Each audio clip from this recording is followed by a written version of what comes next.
in 50 years, so it's a good labor market.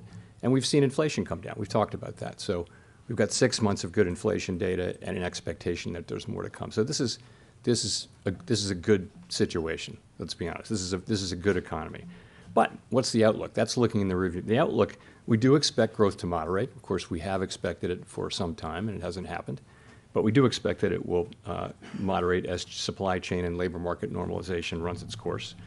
The labor market is rebalancing, as I mentioned.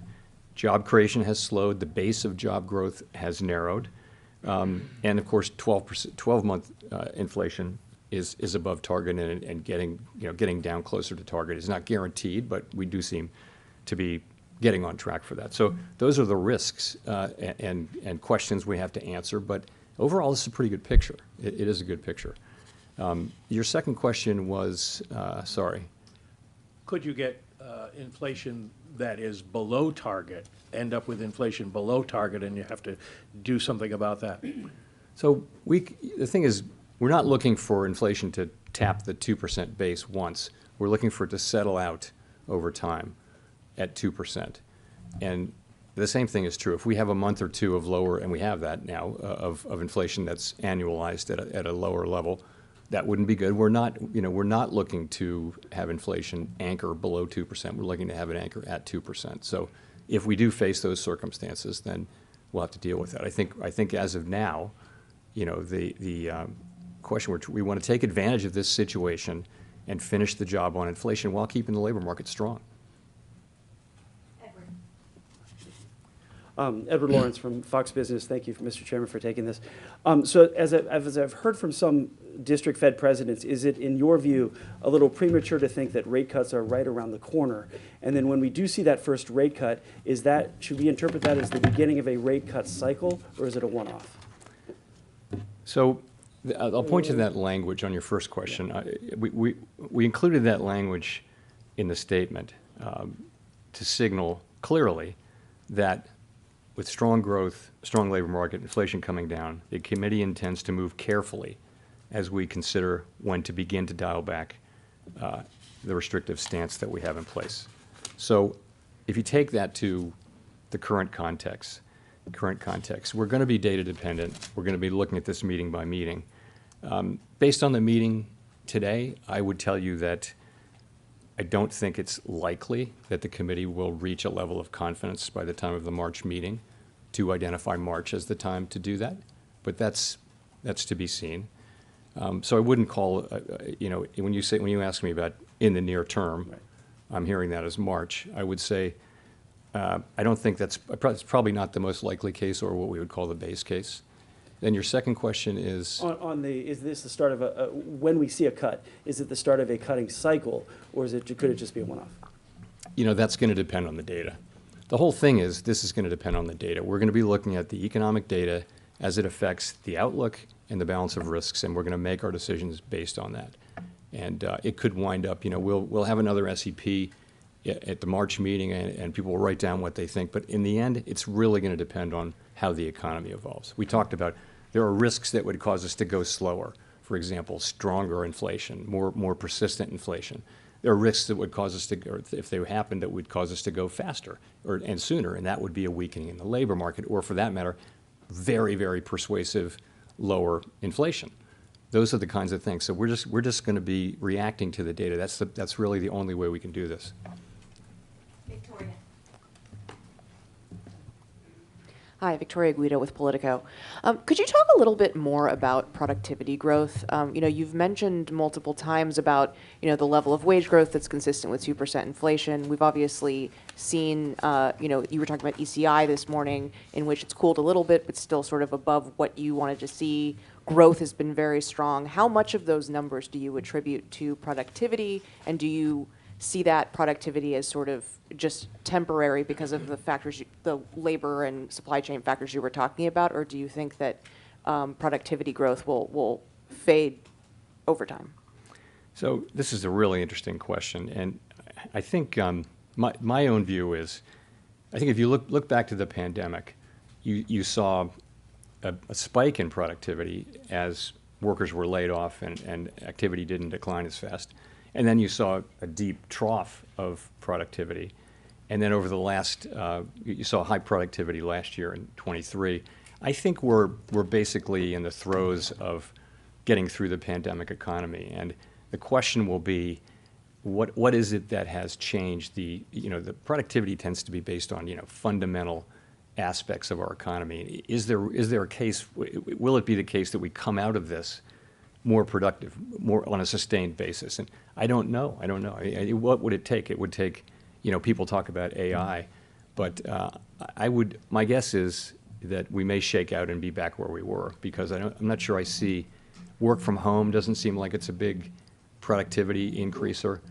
AI, artificial intelligence, generative may be, but probably not in the short run, probably maybe in the longer run. So I'm not seeing why it would, but right now, I would say the productivity is kind of what falls out of the broader forces that are driving people in and out of the labor force, and activity returning and supply chains getting fixed. Right, so would that be behind why we've seen such strong growth, but we've also seen inflation fall, that maybe there's just a higher level of productivity That's right one now? way to look at it, yeah. Nancy. Hi, Chair Powell. Nancy Marshall-Genzer with Marketplace. I want to ask a little bit more about housing. I'm wondering, how closely are you watching rent and housing prices as you evaluate whether and when to cut rates? And it seems like housing prices are not coming down as quickly as you expected. So when we think about, our statutory goals are maximum employment and price stability, and that's what we're targeting. We're not targeting housing price inflation, the cost of housing, or any of those things. Those are very important things for people's lives, but they're not, those are not the things we're targeting. We're also well aware that when we cut rates at the beginning of the pandemic, for example, the housing industry was helped more than any other industry. And when we raise rates, the housing industry can be hurt because it's a very interest-sensitive sector. On top of that, we have longer run problems with the availability of housing. We have a built-up set of cities, and people are moving further and further out. So there hasn't been enough housing built, and these are not things that we have any tools to address. But where it comes into play very specifically in our work is inflation, which is a combination. It's really rental inflation. You're taking owner's equivalent rent and then actual rent paid by tenants, and you're running that through the CPI calculation or the PCE calculation, the one we look at. And what that's telling you is that market rents are increasing at a much lower rate, or even being flat, and that will show up in inflation over time. It has to, as long as that remains the case. So. And just real quick, what is your response to the letter that was sent to you by some members of Congress asking the Fed to lower interest rates to make housing more affordable?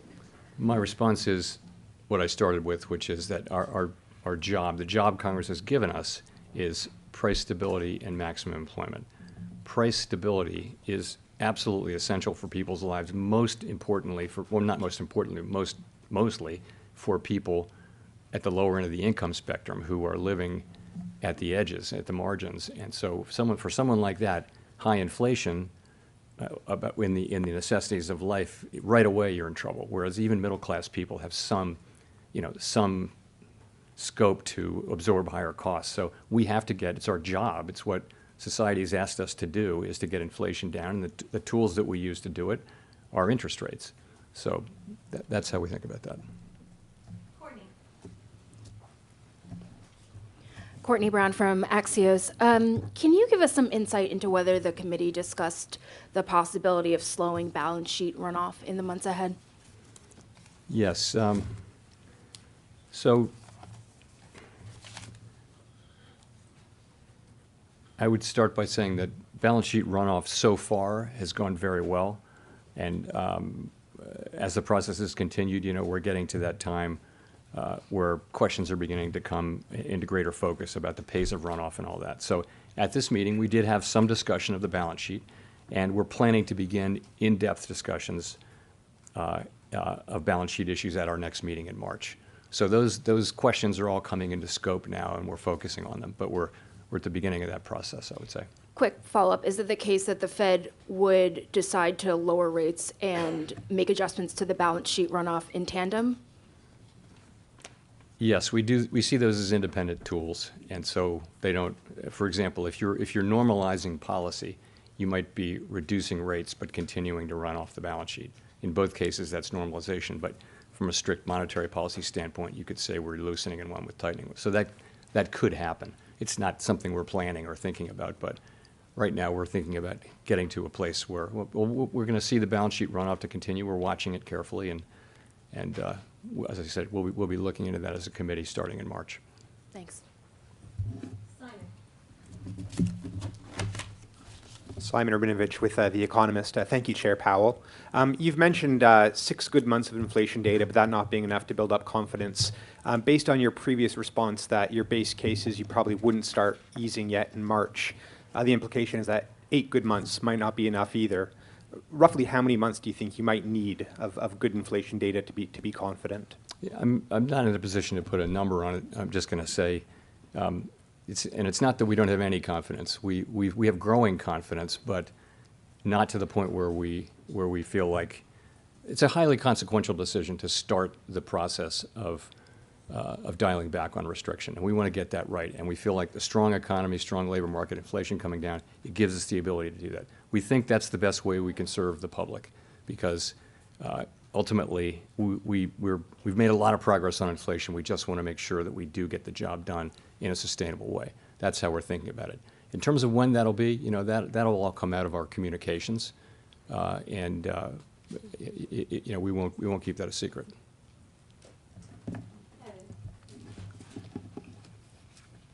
Hi, Chair Powell. Evan Reiser with M&I Market News.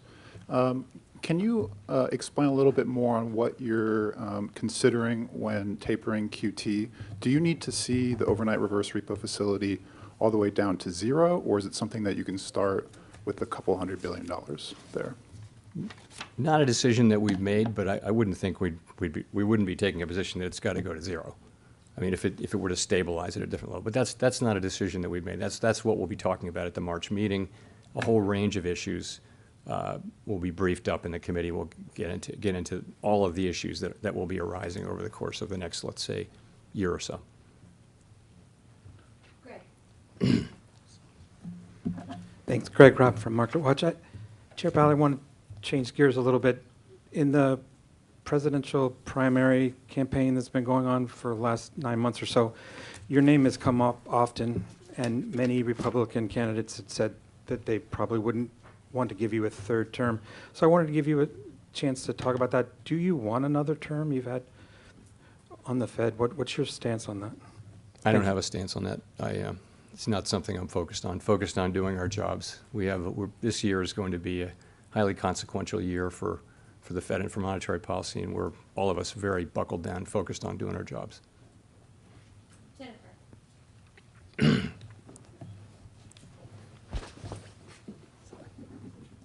Thank you, Chair Powell. Jennifer Schonberger with Yahoo Finance.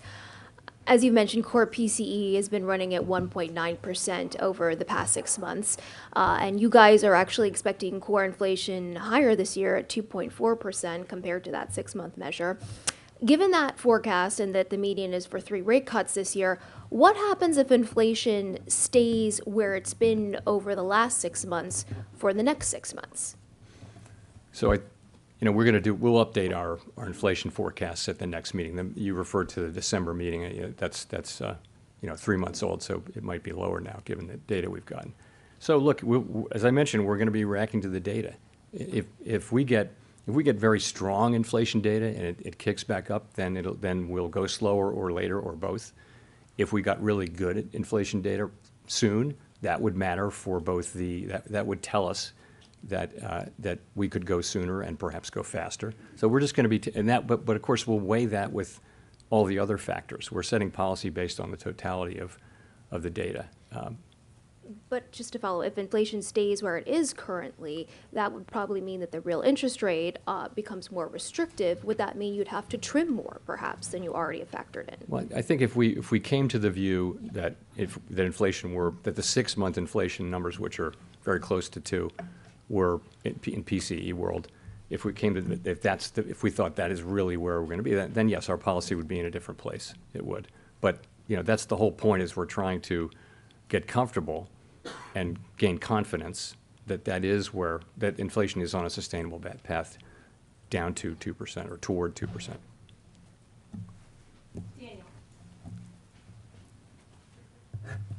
Hi, Chair Powell. Daniel Davis, Agence France Presse. I just wondered if I could get your comment on the recent consumer confidence data. It seems to suggest that consumers are sort of moving towards a much more optimistic view of the economy.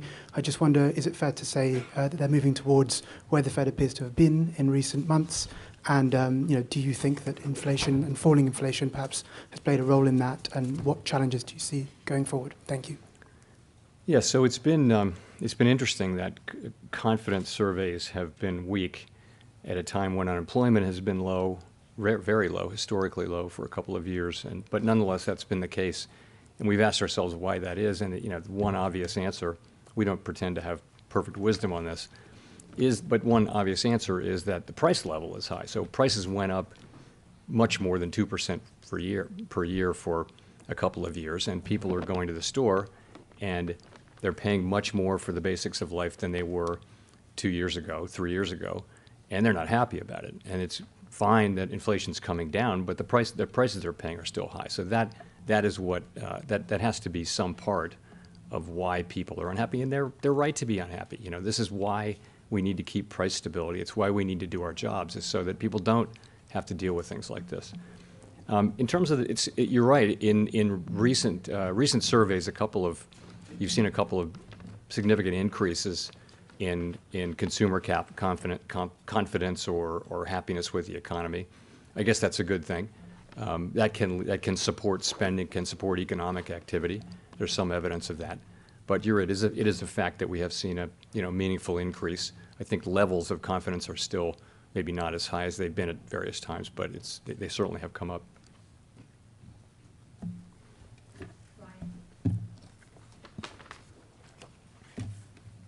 Thank you for taking our questions. Brian Menace, CNN Business. Committee members have said they'd like to meet with business leaders and stakeholders in person to learn more about the economy in real time, given that some data are subject to large revisions, the issue of seasonal adjustments being thrown off balance, and many readings of the economy being quarterly. So did any members say they've learned anything not yet reflected in the data, or have you yourself learned anything through anecdotal evidence that hasn't been captured in the data yet? Well, yes. I'm a big believer that yes. So we do meet with outside groups who come from all different parts of the economy, and I always feel like I spent most of my life in the private sector looking at individual management teams, and then building out from that. And so starting with GDP data and working into what's actually affecting people's lives is challenging. It's very hard. So I really like anecdotal data. In addition, as you know, the 12 reserve banks have really the best network of anyone. That in all their districts, they're talking to not just the business community, but the educational, medical, all nonprofit community. They have arms into all of that, and so when they come back, that's what goes into the beige book. But that they come back, and what each reserve bank president does is during the Outlook go around, they'll say in my district, and they'll talk about 100 conversations. They won't talk up. They will give you input based on 100 conversations that they've had with people of all different walks, and I personally find it very helpful in understanding what's going on. And also, I think you hear things before they show up in the data sometimes. Did any of them note a slowing economy based on what they've heard from their district? Yes, I mean if you look back at the last, not this beige book, but the one before, there was a lot of slower activity. I think that what you're hearing now is things are picking up a bit. You're hearing not in every district, and not every person that we talk to, but you're overall, it feels like you're hearing things picking up at the margin. So that's what comes through. Go to Jeff Cox for the last question. Thank you, sir. Jeff Cox from CNBC.com. Just kind of looking to put it all together. You talked about basically the economy looking strong with 3.3% annualized growth in the fourth quarter. Does the strength of the economy speak more loudly to you now than any inflation threat might? That you're in a position, in other words, to keep rates elevated as long as the economy stays strong, and you're more tilted towards that. And then also, perhaps, are you worried at all that the economy is maybe a little too strong right now and that inflation could come back at some point? I'm not so worried about that. It's, again, we've had inflation come down without a slow economy and without, important increases in unemployment, and there's no reason why we should want to get in the way of that process if it's going to continue. So I think declining inflation, continued declines in inflation, are really the main thing we're looking at. Of course, we want the labor market to remain strong, too. We don't have a growth mandate. We've got a maximum employment mandate and a price stability mandate, and those are the two things we look at. Growth only matters to the extent it influences our achievement of those two mandates. Thank you very much.